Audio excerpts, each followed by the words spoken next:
सो अभी तक हमने देखा कि लिनोई जिसके पैर पर चोट लग गई थी, तो तब जियांग ने लिनोई के पैर पर मेडिसिन लगाई। इसलिए लिनोई बस हैरानी से जियांग को देखती रह जाती है और फिर तभी जियांग लिनोई को उठाकर अपने साथ भी ले गया। वेल, अब नेक्स्ट डे हम देखते हैं कि लिनोई जब जैसी अपने घर से बाहर आई तो तब जियांग की कार वहाँ खड़ी हुई थी और फिर तभी जियांग भी यहाँ आ गया, जिसने लिनोई को कहीं भी जाने नहीं दिया बल्कि अपने साथ रेस्टोरेंट लेकर गया। और फिर जब लिनोई रेस्टोरेंट में काम करने लगी तो तब भी जियांग की पूरी नज़र लिनोई पर ही थी। एक्चुअली वो ऐसा इसलिए कर रहा है क्योंकि वो नहीं चाहता कि लिनोई फिर से बंक मारे। थोड़ी देर बाद जब जियांग चला गया एंड फेंग आया तो फेंग डायरेक्ट पूछने लगा कि क्या तुम दोनों के बीच कुछ चल रहा है, बिकॉज ऐसा लगता है कि जैसे जियांग तुमको लाइक करने लगा हो। तो ये सुन लिनोई कहने लगी कि नहीं ऐसा नहीं है, मगर फिर बाद में इस बारे में सोचने लग जाती है कि कहीं ये बात सच तो नहीं। जिसके बाद अब दिखाया गया कि शाम में भी जियांग खुद से लिनोई को उसके घर छोड़ने आया और जब चला गया तो तब जियांग के जाते ही लिनोई यांग से मिलने उसके होटल आती है, जहाँ पर उसकी मुलाकात सूजी से भी हुई। सूजी कहने लगी कि क्या हुआ, क्या तुम शौक हो मुझे यहाँ देखकर। तो तब लिनोई ने जवाब दिया कि नहीं, बल्कि मुझे ऑलरेडी पता था कि तुम यहाँ की हेड शेफ हो। तो तब सूजी कहने लग जाती है कि पर मुझे ऐसा क्यों लग रहा है जैसे तुमने जियांग से अपने न्यू रेस्टोरेंट की बात को छुपा रखा है। सही है, ऐसे ही उसका ट्रस्ट तोड़ती जाओ, फिर वो कभी तुम जैसी लड़कियों पर बिलीव नहीं करेगा। और फिर तभी यहाँ से चली गई।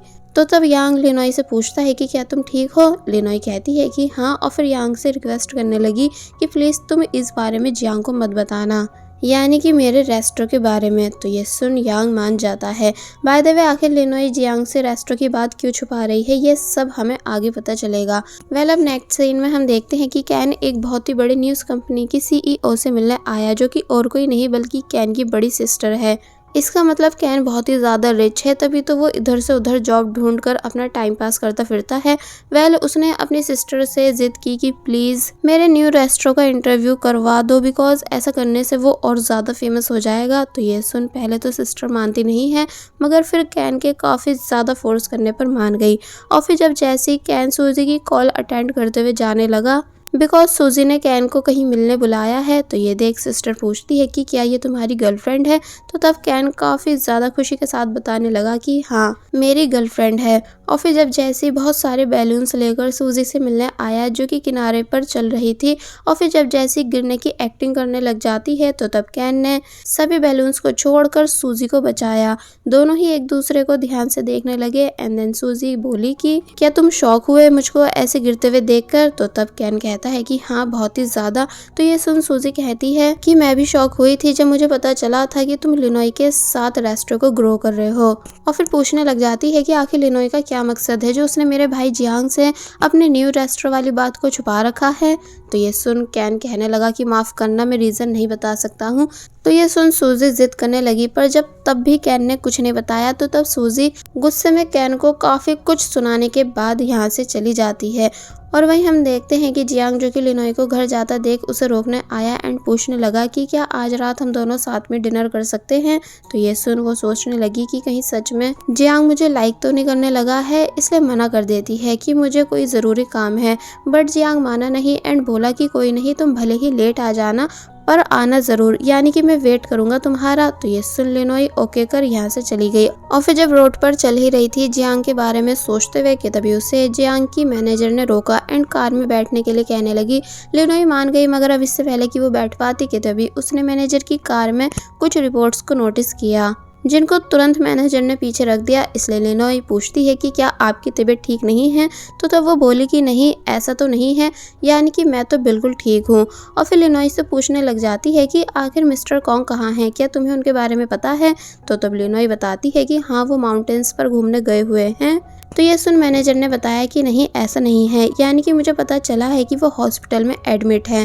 तो ये सुन लिनोई के होश उड़ गए, इसलिए वो एड्रेस का पता कर डायरेक्ट मिस्टर कॉन्ग से मिलने हॉस्पिटल आ गई एंड बहुत ही ज़्यादा बुरी तरह रोने लगी, ये बोलते हुए कि आखिर आपने मुझसे ये सब क्यों छुपाया। क्या तभी कैन भी यहाँ आ गया, जो कि वो भी मिस्टर कॉन्ग को ऐसी हालत में देख काफ़ी बुरी तरह रोने लग जाता है। एक्चुअली जब से मिस्टर कॉन्ग का रेस्टोरेंट बंद हुआ है तभी से उनकी तबीयत ठीक नहीं थी, जिस वजह से रिजल्ट ये आया कि अब वो हॉस्पिटल में एडमिट है एंड सोच कर अपनी कंडीशन को और ज़्यादा ख़राब कर चुके हैं। ऊपर से उन्हें और भी कई हेल्थ इश्यूज़ पहले से ही थे, इसलिए अब वो ठीक तभी होंगे जब उनका ऑपरेशन होगा। मगर फ़िलहाल उन्होंने ने इस बारे में इन दोनों को नहीं बताया, बल्कि बस कहने लगे कि मैं ठीक हूँ एंड डिस्चार्ज हो जाऊंगा। तो तब जाकर लिनोय एंड कैन थोड़ा नॉर्मल हुए और फिर बताते हैं कि मास्टर, क्या आपको पता है कि हमने अपना खुद का रेस्टोरेंट ओपन किया है, जो कि आपको ज़रूर देखना चाहिए। तो ये सुन मिस्टर कॉन्ग मान गए। तो तब ये दोनों फुल एक्साइटमेंट के साथ इनको अपने साथ हॉस्पिटल से लेकर जाने लग जाते हैं एंड रेस्टो लाकर डिशेस टेस्ट कराने लगे। तो तब मिस्टर कॉन्ग ने बहुत ज़्यादा तारीफ की लिनोय के खाने की कि फाइनली तुम्हें कुकिंग करनी आ ही गई। और फिर बाद में कैन की भी तारीफ करते हैं कि उसने कितने अच्छे से रेस्टो को मैनेज किया हुआ है। तो ये सुन वो दोनों बहुत ही ज़्यादा खुश हुए और फिर यहाँ ये तीनों काफ़ी सारी बातें करने लग जाते हैं। मगर जब जैसी अचानक मिस्टर कॉन्ग की तबीयत बिगड़ी, यानी कि उन्हें सांस तक आनी बंद होने लगी थी, इसलिए कैन जल्दी से एम्बुलेंस को कॉल करता है और मिस्टर कॉन्ग को अपने साथ लेकर जाने लगा। तो तब लिनोय ये सब देख बस शॉक में खड़ी रह जाती है कि मिस्टर कॉन्ग कैसे बिल्कुल भी सही कंडीशन में नहीं है, इसलिए वो बहुत ही ज़्यादा उदास हुई। एंड वही जियांग, जो कि अभी तक लिनोय के आने का वेट कर रहा होता है, मगर लिनोय आई ही नहीं कि तभी उसे लिनोय की कॉल आई, जिसको सुनते ही वो यहाँ से चला गया। और वहीं बाहर हम देखते हैं कि लिनोय काफ़ी ज़्यादा रो रही है मास्टर कॉन्ग का सोच कर के तभी जियांग भी यहाँ आ गया एंड परेशान होकर पूछने लगा कि तुम यहाँ क्या कर रही हो। तो तब लिनोय सब बता देती है कि कैसे कैसे मास्टर कॉन्ग की तबीयत ठीक नहीं है और फिर उसने हमें पास्ट के बारे में बताया कि कैसे जब एक दिन मेरे फादर की बहुत ही ज़्यादा तबीयत ख़राब हो गई थी, जिनका ट्रीटमेंट कराने के लिए मेरे पास बिल्कुल भी पैसे नहीं थे, साथ ही कोई भी उस टाइम मेरी हेल्प नहीं कर रहा था। तो तब उस टाइम सिर्फ मिस्टर कॉन्ग ने मेरी हेल्प की थी, मुझे पैसे देकर, और साथ ही उन्होंने मुझे खाना भी खिलाया था क्योंकि मैं पूरे दिन से भूखी थी। तो तब मैंने फर्स्ट टाइम 5 स्टार शेफ़ की डिश को टेस्ट किया था एंड खुद से प्रॉमिस कर लिया था कि मैं हर हाल में हमेशा सिर्फ मास्टर कॉन्ग को ही सपोर्ट करूंगी। तो ये बात प्रेजेंट में सुन जियांग बस खड़ा रह गया और फिर लिनोय से सॉरी करने लगा। लिनोय पूछने लगी कि अगर तुम्हें फिर से चांस मिला मिस्टर कॉन्ग को कंपटीशन में हराने का, तो क्या तुम तब भी उनके साथ कंपटीशन करोगे एंड दोबारा उनके रेस्टोरेंट को बंद कराने का ट्राई करोगे।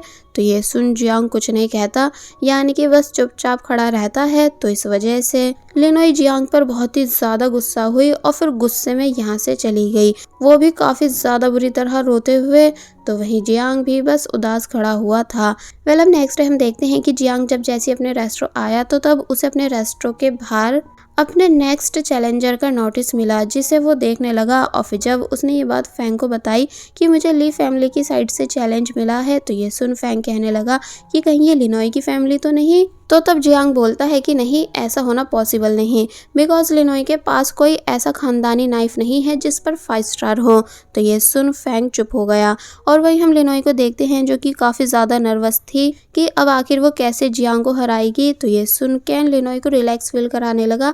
बाय द वे, ये बात सच है कि लिनोय ली फैमिली की ही मेंबर है, क्योंकि उसे जो अपने फादर के सामान में से नाइफ मिला था वो 5 स्टार नाइफ था, इसलिए लिनोय ईजिली जियांग जैसे बड़े शेफ को चैलेंज कर पाई। और बस फिर इसी सीन के साथ ये पार्ट यहीं पर एंड हो जाता है।